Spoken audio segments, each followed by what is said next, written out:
Ang intense ng mga kaganapan ngayon sa abot kamay na pangarap sapagkat malalaman na ni Lynette kung sino ang nag-utos sa mga taong nanakit sa kanya.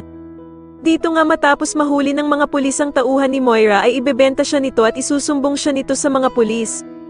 Kaya naman ay laking gulat nila Harry at Regan kung paano ito nagawa ng bruhang si Moira kay Lynette.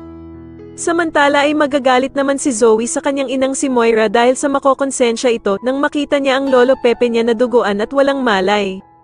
Pero sasagutin lang siya ni Moira na bakit ba daw siya naaawa sa lolo niya samantala ay wala na nga daw itong pakialam sa kanya dahil alam na nitong hindi siya kadugo ni lolo Pepe.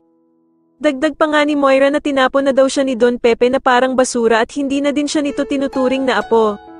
Subalit hindi maniniwala si Zoe sa bruha niyang ina, bagkus ay pupuntahan niya ang kanyang lolo Pepe at yayakapin niya pa nga ito sa sobrang awa sa kanya. Magigising naman si lolo Pepe at magtataka nga ito sa pagkayakap sa kanya ni Zoe pero mararamdaman niya din nga na iba talaga si Zoe sa kanyang inang si Moira. Sa kabilang banda naman ay mapapansin nila Annalyn at Giselle ang sobrang pagtatanggol ni Doc Carlos kay Zoe kaya naman ay paghihinalaan nila ito.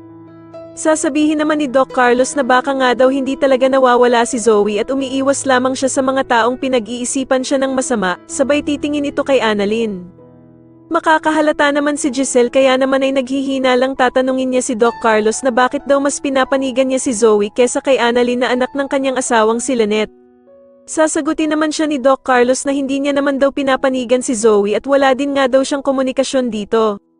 At dito nga mabubuking ni Annalyn si Doc Carlos na kung wala nga daw talagang contact si Doc Carlos kay Zoe, bakit nga daw siya nakatawag sa cellphone nito? Sa kabilang banda naman ay uutusan nga ng tauhan ni Moira si Lynette na buksan ang pinto para papasukin sila Harry at Regan, ngunit pagsisisihan ito ng mga tauhan ni Moira dahil sa sila pa pala ang makakapagligtas kay Lynette. Sa tingin niyo dito na nga kaya tuluyang makulong ang bruhang si Moira matapos umamin ng mga tauhan niya, mas lalo na nga talagang nagiging exciting ang mga susunod na kaganapan kaya naman ay mas lalo pa nating abangan ang mas lalong gumigandang abot kamay na pangarap. Maraming salamat po sa inyong panonood at sana po ay mas-subscribe niyo ako. Maraming salamat po.